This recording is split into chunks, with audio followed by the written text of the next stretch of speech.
Without a doubt, the fall 2023 anime season is jam-packed full of way too many shows. 76 some shows that are all going to be competing for everybody's attention.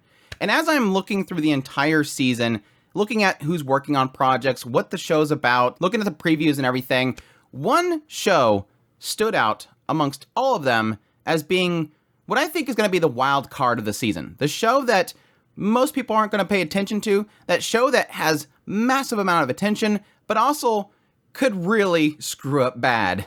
But the main key thing is that it has my attention, and that is Good Night World. This is a show that I had zero expectations. I seen it in the list. I literally shrugged at it. I'm like, man, what's this show? It's a Netflix show, whatever. All right, let's look into it. But as I started digging deeper, I was like, this has potential. And I want to share it with you all. Good Night World is based off of a manga. It essentially follows this family that in the real world hate each other.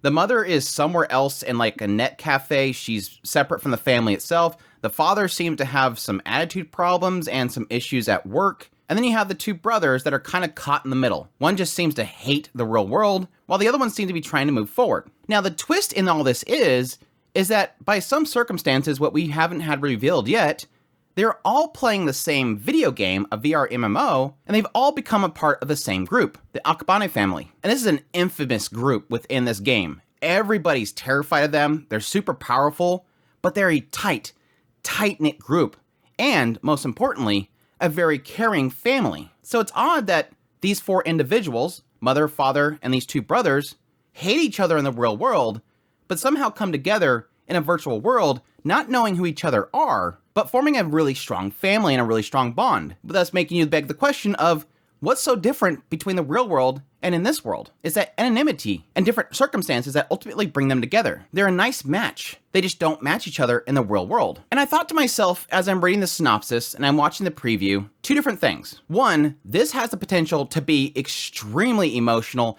and super impactful. A really cool concept that can explore the idea of what is so different over here that you can't handle it over here. What divided you so much that you lost that bigger picture that you are a family that you can somehow put together over here? Is it because you're in the virtual world and it's all these objectives that ultimately bring you together that is different from the real world, which is responsibilities and whatnot? What initially tore you apart in the real world? Why do you hate each other so much? Why can't you trust each other so much? It all essentially forms a really impactful message about family and the bonds that people have. Now, on the opposite end, as I'm looking at all this stuff, I have this deep fear. The PV gives me a little sense that this could be a little bit melodramatic. This fear that everything in the real world is going to be overly dramatized, it's going to be over the top, it's going to be cringeworthy, the characters' models. Specifically, I think they show Ichi when they go back in the real world, they look up and their eyes are all bloodshot and they hate the real world. Those are where I start to have that little fear of it, this might be terrible in the end. It's one of those types of shows that it's on this line, and if they walk it perfectly, they could make it to the finish line and it'll be incredible. It's just too much to one side, just a little smidge, and it's gonna fall apart. It's gonna destroy everything it's set up, and that's where I have my nervousness. So, to sort of ease my mind and look into it more, I decided to pick up the manga itself. I checked out the first volume, and I can honestly say, while it does sort of have one or two points in it that are, I don't know if that's gonna work. The rest of it was solid. It did exactly what I was hoping it to do. It draws that contrast between the two worlds. How they hate each other over here, how they love each other over here. Again, individually not knowing the identity of who they're interacting with in this virtual world. They don't know that it's their family. At the same time, but yet still in the real world, showing that grimness, but at the same time showing that little bit of empathy. Showing that there's still connections between them. They're not too over the top, I despise each other and I don't know why I'm even in this room. They still acknowledge that they are a family, they just can't connect anymore. Something broke them. Based on reading the first volume, I have my ideas what that is, and I think it's a decent catalyst for where they're at now. Something shook up this family and destroyed what they originally had. Now, before I get more into that, because I think that's going to be the stinger for people that are still not sold on this, I do want to acknowledge one big, massive problem that this show has, and I'm very fearful of it being a good show. Studio Naz. Studio Naz is mostly miss for me. Their production qualities in the past have been mostly not good. Engelmoys had a lot of potential. That show fell apart visually. Biscuit Hammer had a lot of potential. They butchered it. Rust Eater Bisco, most people claim that it was good all the way through. I think it had a great visual style, but me personally, I felt that it fell off at some point. But again, a lot of people disagree with me. Only one of their shows really stood out to me as a not great, but a good adaptation, and that was It Invaded. I think that show visually was really good. It had its own alternate style to it. The production on it was really good. Now, the thing that kind of saves Goodnight World is that the producer on this project is the same one that did one of their very few good-looking shows, It Invaded.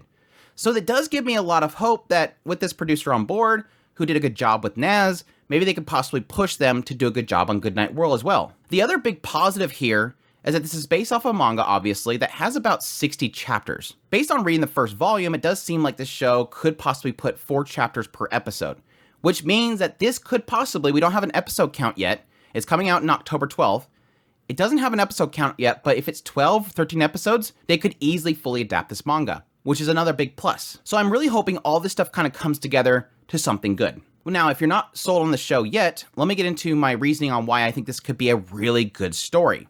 And that's again based on reading the first volume, which is about 9 chapters, which could possibly be, 3 or 4 episodes. This could be the stinger in that first 3 episodes, your 3-episode mark. Essentially how the story goes is that you have that conflict between the two sides. You see the introduction of the family in the VR game. They're super overpowered. Everybody fears them. But in actuality, they're seemingly good people. When these guys stumble upon the family, the leader, Shiro, he kind of welcomes them in, has them give up the loot that they took, and then sends them off to their town of choice, gives them a portal and everything. It seems like there is this misconception that these people are bad, or maybe possibly they were bad in the past. Then we get the perspective of the real world. The mother seemingly is always at a net cafe, seems like she doesn't want to come home. The father seems like he is very quiet, but whenever he does speak out, he gets angry really quickly. We see that he has back problems, he has to get surgery for it. There's a lot of rumors at his workplace that he used to have a high position, but he abused his power and thus they demoted him. The older brother seems like he's a lot more accepting of everybody in the room, but he does seem like he's actually doing a job. He does seem like he's outgoing. Then you have the younger brother who's pretty much a NEET, and somebody that has tried to reach out to their father, but their father has snapped back and thus he doesn't seem to like him too much, or at least fears him. Now here's where we get into the 2 major hooks that I think could make or break the show,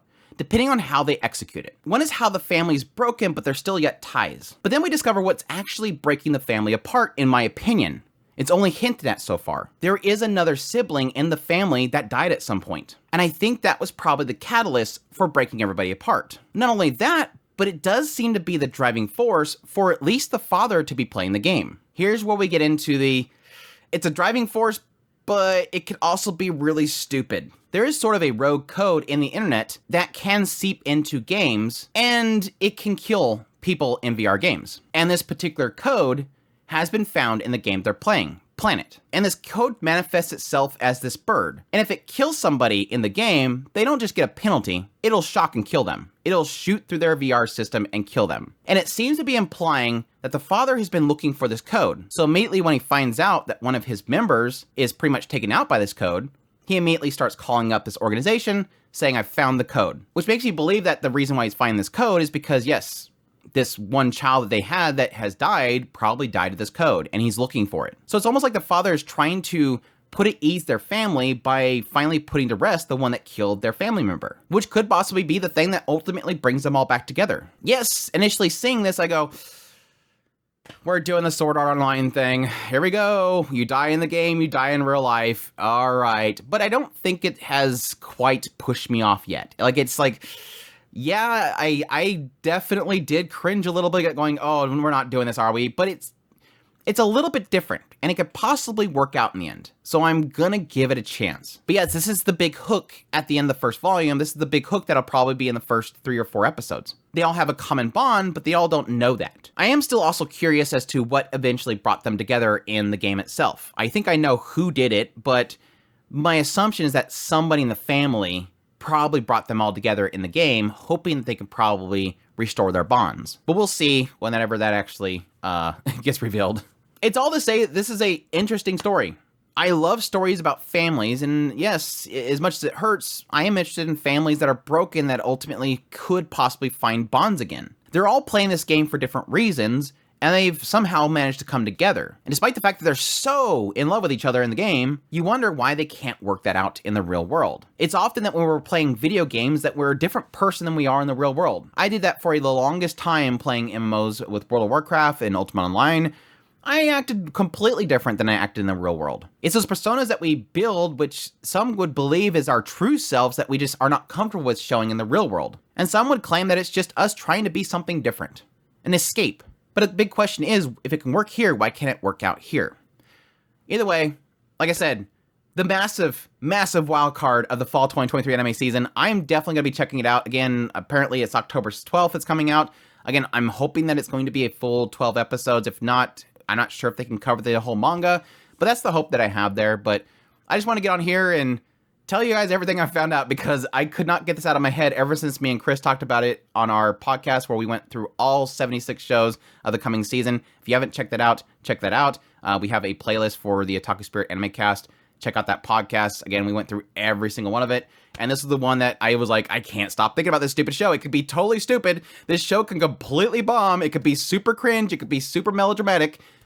But man, it has potential. And I'm hoping it executes on that potential. The MAL score on the manga is like a 7.6, which is technically above average for MAL because everything is like 7 or lower. But we'll see. But I hope you guys enjoyed this video. As always, if you did, make sure to hit that like button down below. Comment. Let me know if you're going to be checking it out, if it's something that was on your radar, or if it's something you've checked out the manga of, if it's something that actually turns out to be good or not. Let me know. Additionally, if you're new to the channel, make sure that subscribe button's good on my content. I do news reviews, first impressions, top list. If it's anime, it's pretty much here. Additionally, I'll be doing first impressions of all the shows of the fall season, let you guys know what's in it, what to expect in it, and decide if it's something you want to check out. Additionally, if you like this content and you want to support it more, I have a Patreon link, tips link, super thanks, membership button down below. Greatly appreciate everybody does, and y'all take care.